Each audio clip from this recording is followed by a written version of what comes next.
اسی طرح قیامت کے دن اللہ تعالیٰ فرمائے گا سلام قولا من رب رحیم. آج جس طرح یہ گندم سے بھوسا الگ ہو گیا تھا، دانے الگ ہو گئے تھے، آج اسلام لانے والے ایمان والے لوگ الگ ہو جاؤ اور وامتازوا الیوم ایھا المجرمون، کافر والے الگ ہو جاؤ جس طرح بھوسے کو الگ کر دیا گیا.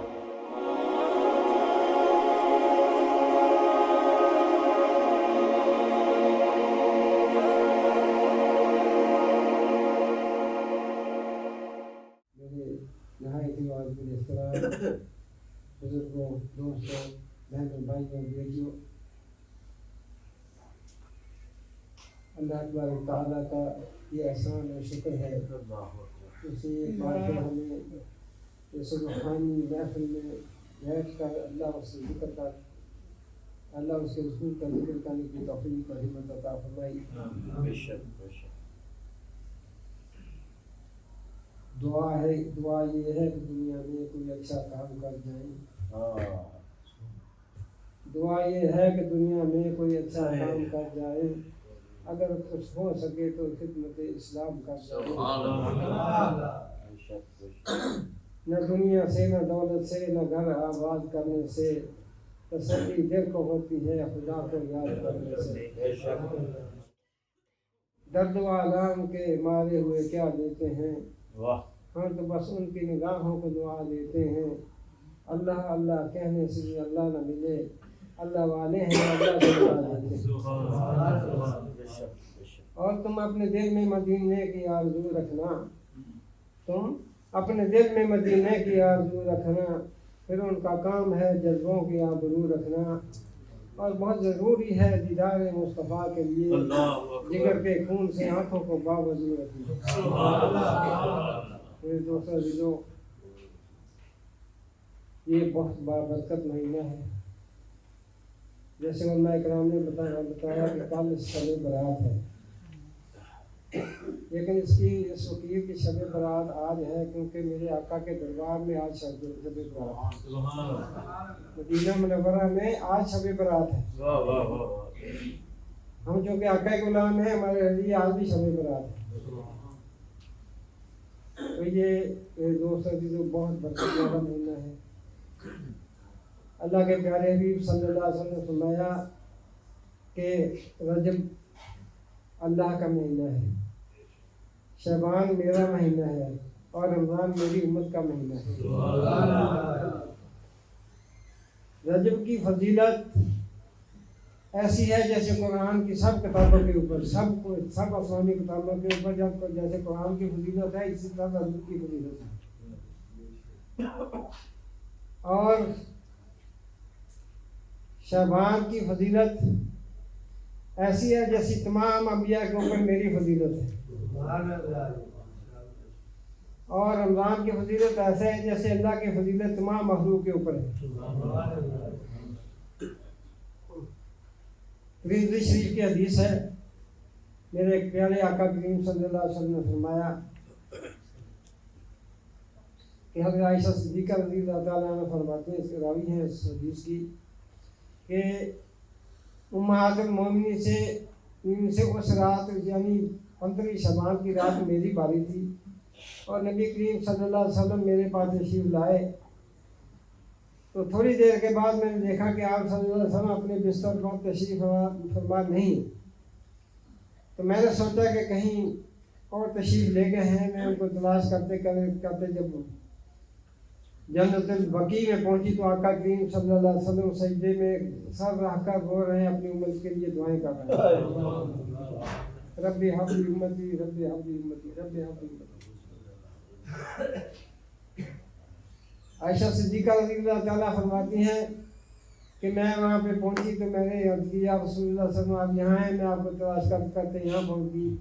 فرمایا کیا عائشہ تیرے دل میں یہ خواہش ہوئی کہ میں تجھے چھوڑ کر کسی اور بیوی کے پاس چلا گیا ہوں؟ کیا آپ ایسا سوچ سکتی ہے کہ میں یہ خیانت کر سکتا ہوں؟ عرض کی یا رسول اللہ صلی اللہ علیہ وسلم نہیں، مجھے آپ کی فکر ہو رہی ہے کہ آپ بستر پہ نہیں تھے.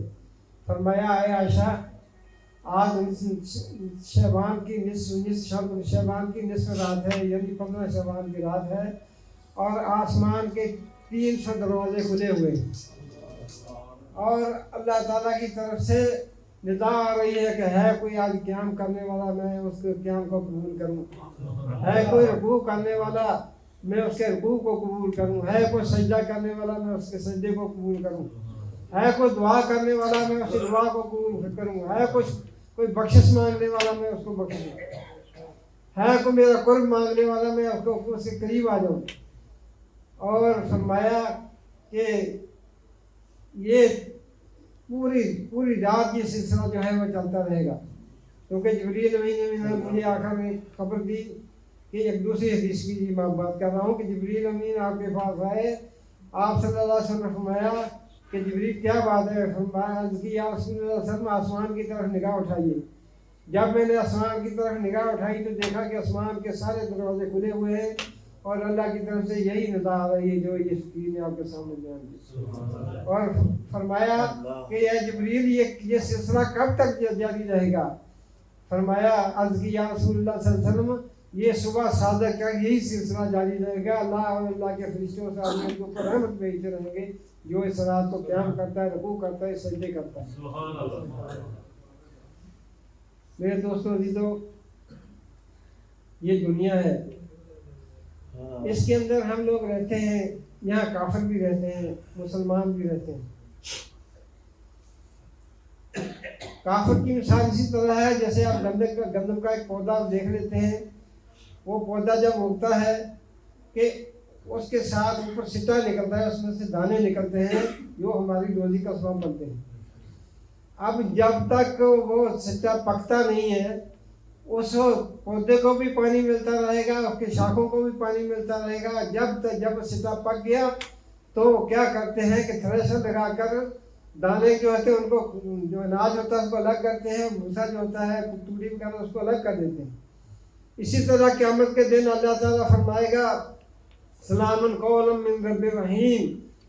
آج جس طرح یہ گندم سے بھوسا الگ ہو گیا تھا، دانے الگ ہو گئے تھے، آج اسلام لانے والے ایمان والے لوگ الگ ہو جاؤ اور وامتازوا الیوم ایھا المجرمون، کافر آج الگ ہو جاؤ جس طرح بھوسے کو الگ کر دیا۔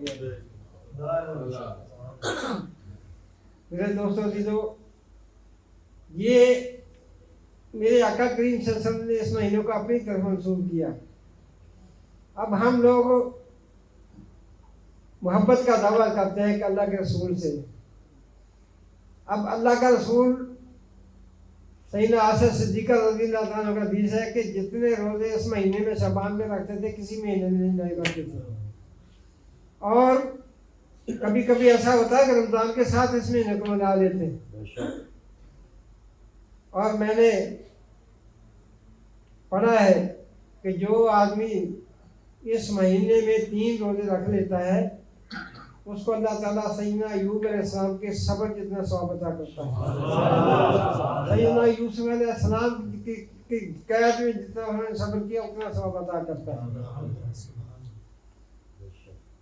اب ہم محبت کا دعویٰ کرتے ہیں لیکن ہم اس طرف نہیں آتے جو کریم صلی اللہ علیہ وسلم نے عمل کیا ہے، یعنی روزے رکھیں شعبان کے، ہم اس طرف نہیں آتے۔ بخاری شریف کی حدیث ہے، میرے آقا کریم صلی اللہ علیہ وسلم نے فرمایا کہ 3 لوگ ایسے ہیں جنہوں نے ایمان کی حلاوت کو پا لیا، یعنی اصل ایمان ان کے سینے کے اندر ہے۔ پہلا وہ جو صرف اللہ کے لیے دوستی کرے اور اللہ کے لیے دشمنی کرے، جس کی دوستی ہو تو وہ بھی اللہ کی رضا کے لیے ہو، دشمنی ہو تو وہ کفار کے ساتھ تو وہ بھی اللہ کی رضا کے لیے ہو، اپنی ذات اس میں شامل نہ ہو۔ سیدنا علی رضی اللہ تعالیٰ عنہ دشمن کو گرا لیا، نیچے اوپر تلوار اٹھائی ہے تو اس دشمن نے کیا کیا، کافر نے آپ کے اوپر تھوک دیا، آپ رضی اللہ تعالیٰ عنہ تلوار نیچے پھینک دی، کہاں اٹھ کے کھڑے ہو جاؤ۔ وہ کہنے لگا آپ نے جو تلوار اٹھائی ہوئی تھی مجھے قتل کر رہے تھے، کیا ہوا؟ فرمایا پہلے میرے جو جہاد تھا وہ اللہ کی رضا کے لیے تھا، اب آپ نے میرے اوپر تھوک دیا، مجھے اندر غصہ پیدا ہو گیا، اگر میں تمہیں قتل کر دیتا تو میرے غصے کی وجہ سے ہوتا۔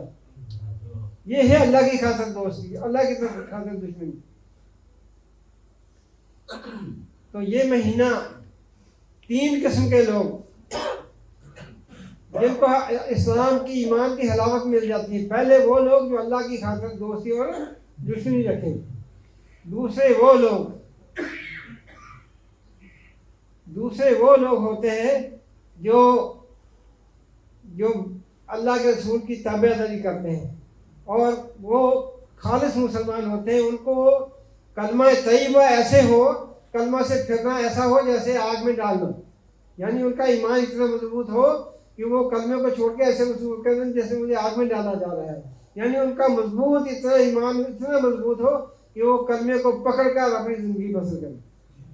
تیسرے وہ لوگ جو اپنی ماں باپ بہن بھائی تمام عزیز و کرم سے میری ذات سے پیار کریں، انہوں نے ایمان کی علامت کو پا لیا. اب دیکھیں اس حدیث پاک کا وہ مفہوم بہت لمبا چوڑا ہے. ہم لوگ اپنے گریبان میں جھانکیں، کوئی کسی سیاستدان کی تعریف میں لگا ہوا ہے، اس کو سچا ثابت کرنے کی کوشش میں لگا ہوا ہے. کوئی اپنے مسلک کی پیروی کر رہا ہے، وہ اپنے مسلک کو سچا ثابت کرنے میں لگا ہوا ہے. اس میں اللہ اور رسول کہاں ہے مجھے بتائیں. یہ حدیث پاک جو ہے یہ ہے کہ اللہ کے رسول کی محبت کو پکڑو، اللہ تبارک تعالیٰ کو تمہیں مل جائے گی، ہر چیز تمہیں ملے گی انشاءاللہ تعالیٰ. یہ مہینہ حضرت اسامہ بن زید رضی اللہ تعالیٰ عنہ نے عرض کی، یا رسول اللہ صلی اللہ علیہ وسلم آپ اس مہینے میں اتنے روزے کیوں رکھتے ہیں؟ فرمایا ہے اسامہ یہ مہینہ رجب عظمت والے مہینے اور رمضان کے درمیان کا مہینہ ہے. یہ مہینہ غفلت کا مہینہ ہے، لوگ اس میں غفلت میں ہوتے ہیں، اور میں چاہتا ہوں کہ جب میرے اعمال اللہ تعالیٰ کے سامنے پیش ہوں تو میں روزے سے، اس لیے میں یہ اس مہینے میں زیادہ روزے رکھتا ہوں. سیدنا عیسیٰ علیہ السلام جا رہے تھے، سفر میں تھے، دیکھا کہ ایک نورانی پہاڑ دیکھا، جو پہاڑ کے اوپر نور ہی نور تھا. اللہ سے عرض کیا ہے میرے رب کریم اس پہاڑ کی حقیقت مجھ پر واضح کیجیے. وہ پہاڑ شک ہو گیا، اس میں سے ایک آدمی نکلا، اس کے ہاتھ میں ایک انگور کا گوشہ تھا، یعنی انگور کی بیل تھی، اس کے انگور لگے ہوئے تھے. اس نے عرض کی یا روح اللہ فرمائیے میں کیا آپ کی خدمت کر سکتا ہوں.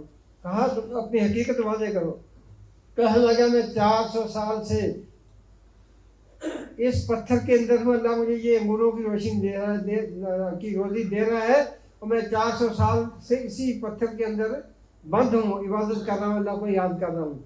سیدنا عیسیٰ علیہ السلام نے دعا کی کہ اے رب کریم کیا اس سے بہتر شخص بھی کو ہو سکتا ہے، اس سے بہتر شخص بھی اس دنیا میں ہو سکتا ہے. فرمایا کہ اے عیسیٰ علیہ السلام اس سے بہتر شخص وہ ہے جو میرے محبوب کا امتی اگر شعبان کے مہینے میں 2 رکعت نفل پڑھ لے، وہ اس شخص سے بھی بہتر. کل کی رات جو آ رہی ہے اس میں مختلف قسم کی کتابوں سے میں نے حوالے لیے ہیں. پہلی بات یہ فقیر آپ کو عطا کرے گا کہ 4 رکعت نفل ایک ہی سلام کے پاس ساتھ پڑھیں. ہر رکعت میں سورہ فاتحہ پڑھنے کے بعد 50 دفعہ سورہ اخلاص پڑھیں. کتنے؟ 50 دفعہ سورہ اخلاص پڑھیں اور سلام پھیر دیں. پھر آپ اللہ سے جو بھی دعا مانگیں گے اللہ قبول کرے گا انشاءاللہ.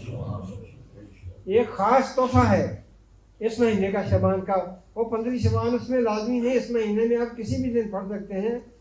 8 رکعت نماز نفل ایک ہی سلام کے ساتھ پڑھنے ہیں، اور ان 8 رکعتوں میں 2 رکعت پڑھنے کے بعد پوری اتحیات پڑھنی ہے، پھر کھڑے ہو کر سبحانک اللہ سے شروع کرنی ہے، اور ہر رکعت کے اندر آپ نے 11 دفعہ سورہ اخلاص پڑھنی ہے. کتنی دفعہ؟ 11 دفعہ. جب 8 رکعتیں پوری ہو جائیں تو سلام پھیر دیں، اور اس کا ثواب سید الزہرا فاطمہ الزہرا رضی اللہ تعالیٰ عنہ کی خدمت میں پیش کرنا ہے. آپ رضی اللہ تعالیٰ عنہ فرماتی ہیں کہ مجھے خدا کی قسم اس ذات کی جس نے ہمیں پیدا کیا ہے، میں اس وقت تک جنت میں نہیں جاؤں گی جب تک اس شخص کو ساتھ نہ لے کے جاؤں جس نے یہ نفل پڑھ کے مجھے بخشے. یہ خاص تحفے ہیں. باقی علماء کرام جو فرماتے ہیں کہ 2 رکعت نماز کیونکہ عمل ہمارے پیش ہوتے ہیں، 2 نفل جو ہے رزق کے لیے، 2 عمر کی درازی کے لیے، 2 شفا کے لیے، بیماری سے نواز، یہ 12 رکعت نفل ہے، ہر حاجت کے لیے آپ پڑھیں، ہر رکعت کا اذان شریف پڑھنے کے بعد 10 مرتبہ سورہ اخلاص پڑھیں، جو آپ مانگیں گے اللہ عطا کرے گا، کیونکہ اللہ کی رحمت کے دروازے کھلے ہوئے ہیں، وہ کہتا ہے کہ مجھ سے مانگو میں عطا کروں گا۔ میرے دوستوں عزیزوں، میرے پیارے آقا صلی اللہ علیہ وسلم کی محبت زبانی نہیں ہے، اس میں عمل کرنا ہے۔ عمل جو ہے وہ بہت ضروری ہے، عمل کریں گے تو اس مہینے کی تعظیم کریں گے جس کو آقا کی رسول نے اپنی طرف منسوخ کیا ہے، تو کتنا عبرت والا مہینہ ہوگا، تو پھر بات بنے گی۔ ابھی ہم آپ کو اپنے والدین سے بہت پیار کرتے ہیں، اگر ہمارے والد صاحب آئیں کہ بیٹا مجھے پانی کا گلاس پلا دو، تو ہم کہتے ہیں کہ بابا جان میرے پاس اتنا ٹائم نہیں ہے، آپ خود پی لو، تو کیا یہ محبت ہے؟ نہیں ہے نا۔ تو جو آقا کریم صلی اللہ علیہ وسلم نے عمل کیے ہیں وہ عمل کرنے کی ضرورت ہے۔ وہ آقا جو جس کو امت سے اتنا پیار ہے کہ ایک دن جبریل امین تشریف لائے اور غمگین تھے،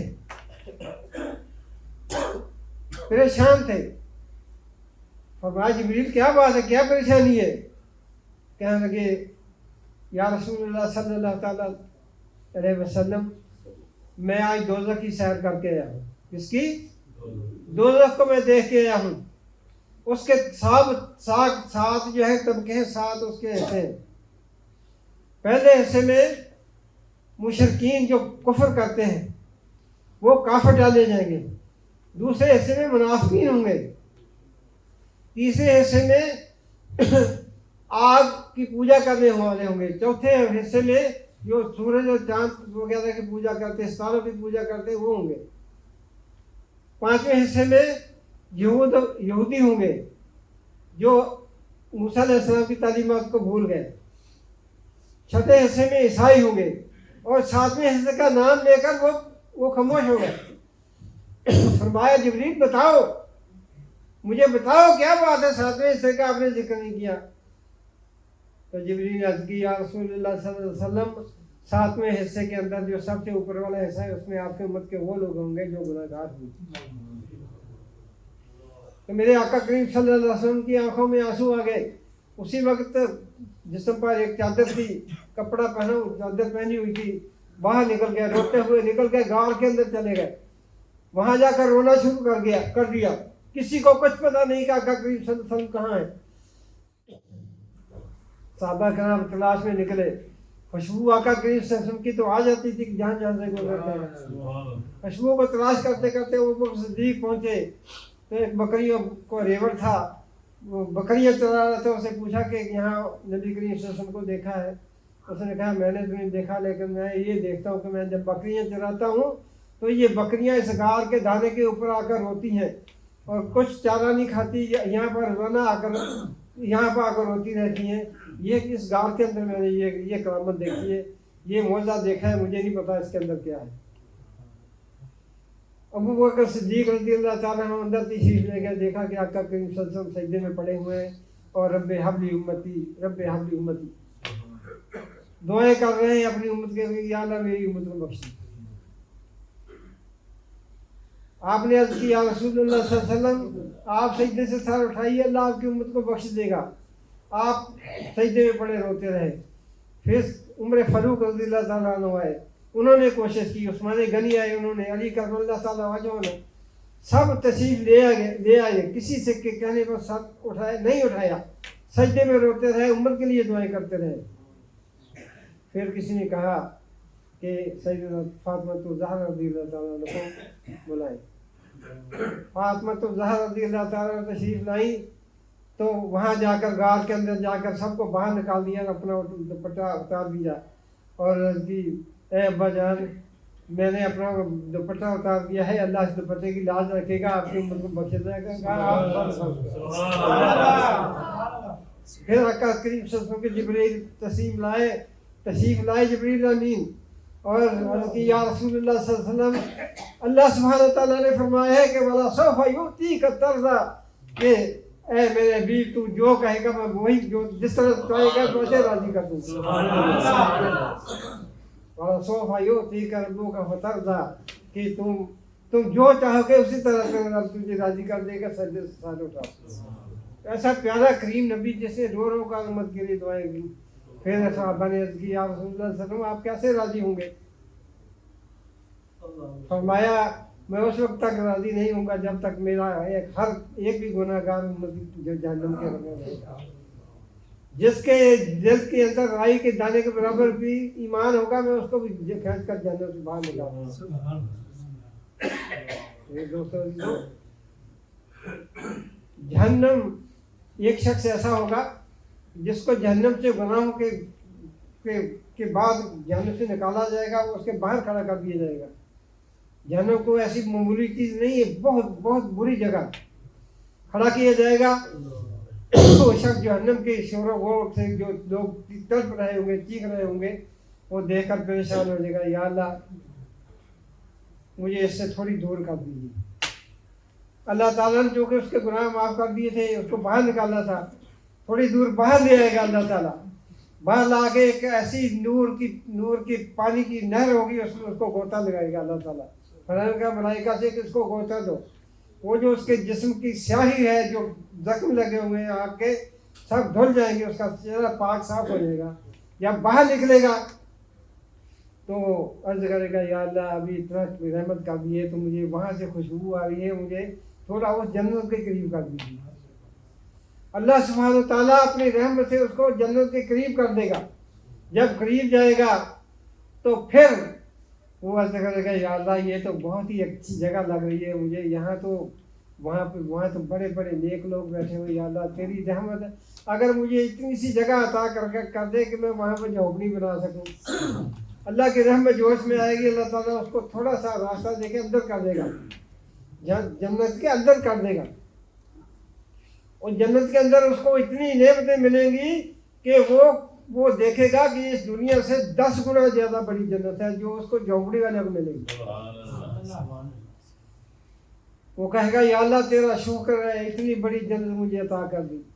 میرے دوستوں جنت اتنی بڑی دنیا سے 10 گنا بڑی اس کو ملے گی جو گناہ گار جائے گا، تو جن کے جو اولیاء اللہ ہوں گے، جو اللہ کے نبی ہوں گے، جو صحابہ کرام ہوں گے، ان کے درجے کتنے بلند ہوں گے۔ اور وہاں یہ نہیں ہوگا، وہاں لوگ آج اب ذکر کی محفل میں بیٹھے ہیں، ایک کام کی بات آپ کو بتا دوں، اب یہ سبحان اللہ کہتے ہیں نا، وہاں پہ انسان یہ نہیں حسرت کرے گا کہ مجھے اور چاہیے، وہ تو ملے گا، سب کچھ ادھر ملے گا، سب کچھ ہی ادھر ملے گا، لیکن ادھر حسرت یہ ہوگی کہ یا اللہ جس طرح میں نے معراج رسول کی محفل میں سبحان اللہ کہا تھا، دوسرے آدمی نے 2 دفعہ کہہ لیا، اس کا درجہ مجھ سے بلند ہے، کاش میں 2 دفعہ کہہ لیتا،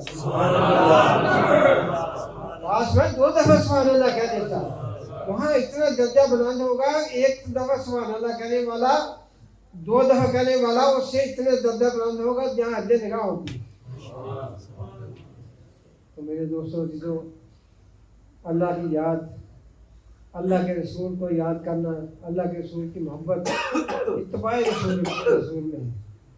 اور یہ شعبان کی رات میں ایک شخص جو ہے اس کی بخشش نہیں ہوتی، 7 قسم کے لوگ علماء کرام نے بتایا ہے، تو آپ قاری صاحب نے آپ کو بتا دیا ہے، لیکن ایک خاص آدمی وہ جس کی بخشش نہیں ہوتی، جو اپنے مسلمان بھائی کے دل میں کینہ اور بغض رکھتا ہے۔ جس مسلمان کے بھائی کے دل میں دوسرے مسلمان کے بھائی میں کینہ اور بغض ہو، اس کی بخشش نہیں ہوتی جب تک وہ اپنے مسلمان بھائی سے معافی نہ مانگ لے۔ اپنے دل کو صاف رکھو۔ میرے آقا کریم صلی اللہ علیہ وسلم نے ایک بڑے کام کے حدیث آپ کو یہ فکر کرے گا کہ میرے آقا کریم صلی اللہ علیہ وسلم مسجد نبوی میں بیٹھے ہیں، ایک آدمی دروازے پہ ہے، آقا کریم صلی اللہ علیہ وسلم نے فرمایا ابھی وہ شخص جنتی ہے جو ابھی داخل ہوگا اس مسجد کے اندر۔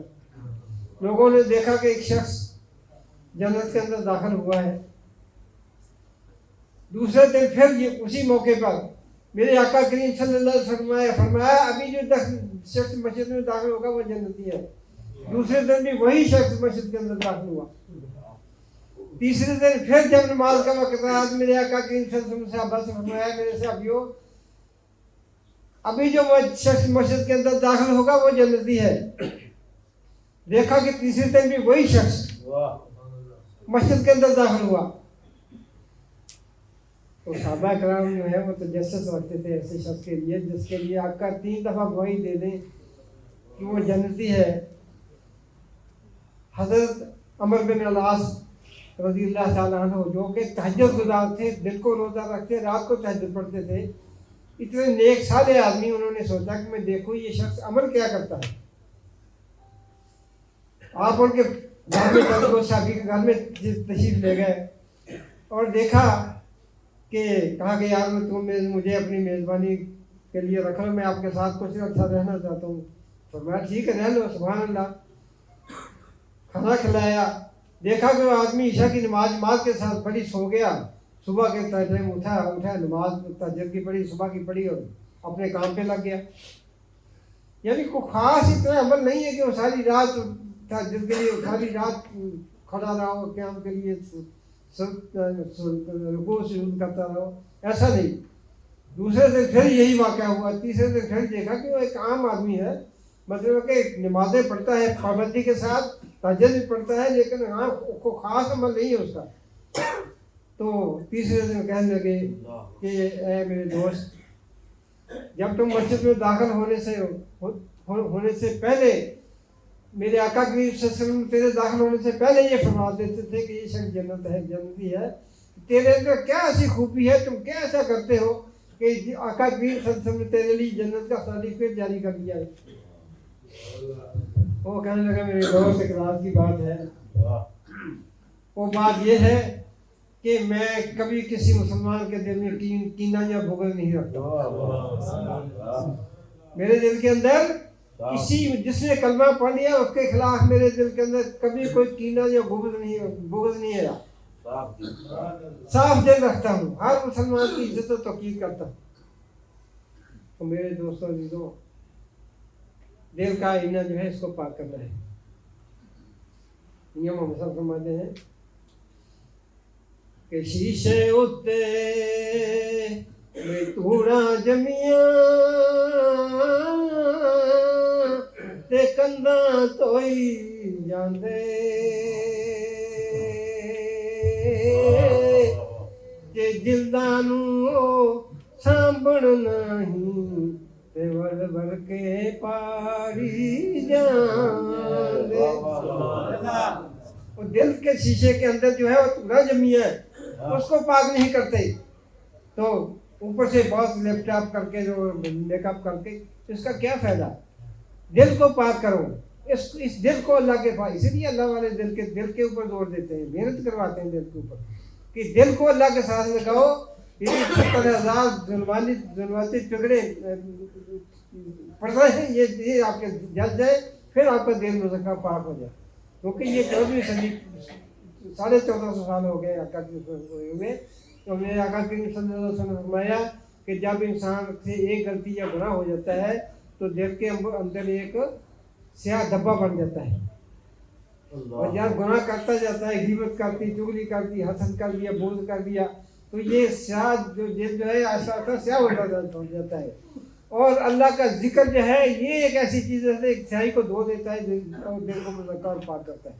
اس لیے اللہ والے دل پہ انگلی رکھ کے کلمہ طیبہ کا ذکر کرواتے ہیں کہ یہ جب یہ کلمہ طیبہ کا تکرار کرتا ہے انسان تو دل مذکر پاک ہوتا ہے، اور وہ پردے جلنا شروع ہو جاتے ہیں، پھر آپ کا کشف کھولتا ہے، وہ نظارے نظر آتے ہیں جو آپ کو آقا کے دربار میں ہو جاتے ہیں۔